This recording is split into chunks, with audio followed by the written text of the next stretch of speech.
Halo guys, selamat malam semuanya. Ketemu lagi dan saya Cynthia Yulianti.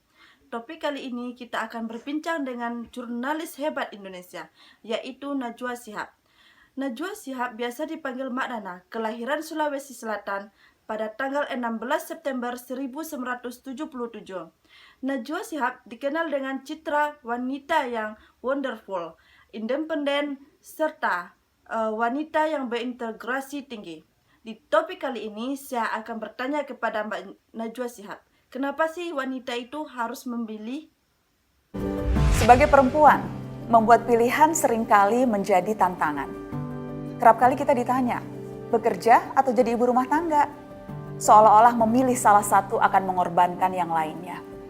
Pilihan bekerja akan dilihat sebagai pilihan yang melawan kodrat, sementara pilihan menjadi ibu rumah tangga akan membuat perempuan dinilai mengorbankan bakat.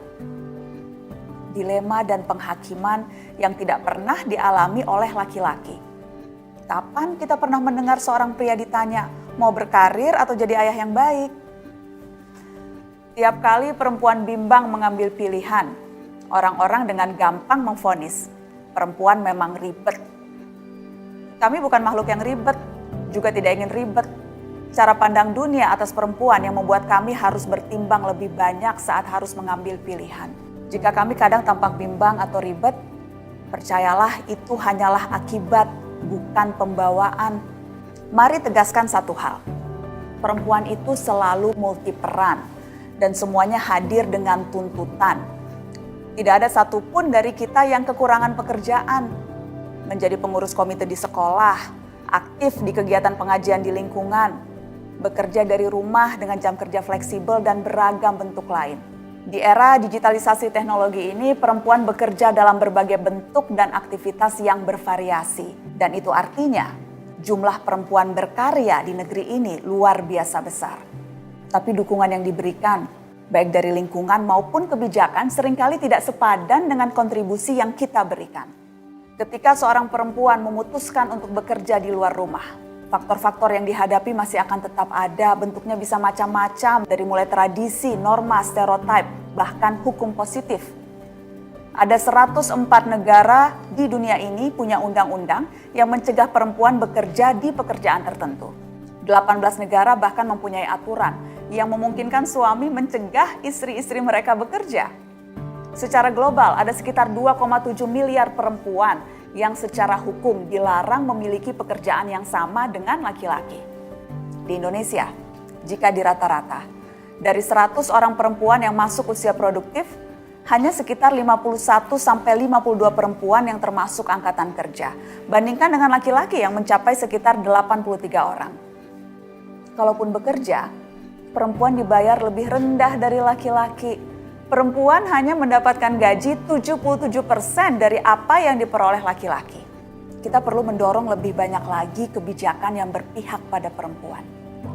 Bukan sekedar untuk menyesuaikan dengan tuntutan zaman, tapi untuk mengembangkan potensi setiap orang.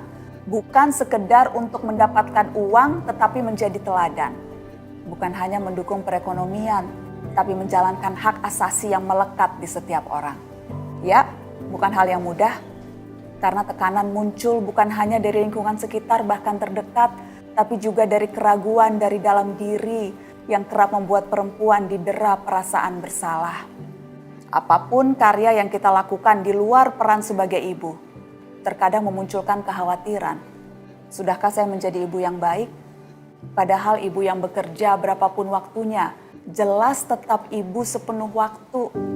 Memang ada lebih banyak tantangan, tapi bukan berarti kita tidak bisa merasa bahagia ketika melakukan keduanya. Bahagia dan ibu bekerja adalah kata yang sejalan maknanya. Menjadi ibu dan terus berkarya adalah dua peran yang kita pilih untuk saling melengkapi, bukan saling menegasi. Perempuan tidak harus memilih, kita bisa mendapatkan keduanya. Kita layak dan berhak melakukan itu tanpa diliputi kekhawatiran akan celaan dari sekitar. Wajar jika tetap ada keraguan. Keputusan seorang perempuan biasanya didasari oleh pertimbangan yang lebih kompleks. Semakin kompleks situasinya, kian tidak merdeka seorang perempuan mengambil sikap. Saya mungkin punya kemerdekaan, Anda juga mungkin memilikinya, tapi dunia tidak hanya berputar di sekeliling kita. Ada dunia-dunia perempuan lain yang masih serba tertutup, serba mengekang, juga serba membatasi. Tugas perempuan yang diberkahi cukup kemerdekaan adalah mendorong perempuan lain untuk lebih berani menunjukkan sikap. Ciri perempuan kuat itu adalah yang percaya diri dan berani unjuk kemampuan. Kita adalah pekerja keras dimanapun kita berada dan berusaha, bahkan di lingkungan yang didominasi laki-laki. Tidak perlu didera kekhawatiran dan perasaan bersalah ketika kita berhasil menunjukkan karya. Saya percaya jika setiap perempuan memiliki dosis kemerdekaan untuk berbuat, bertindak dan berkarya, maka dunia akan merasakan perubahan yang benar-benar nyata. Gimana guys topik pembicaraan saya dan Mbak Najwa? Sangat menarik bukan? Semoga terinspirasi untuk wanita Indonesia. Sekian, terima kasih. Assalamualaikum warahmatullahi wabarakatuh.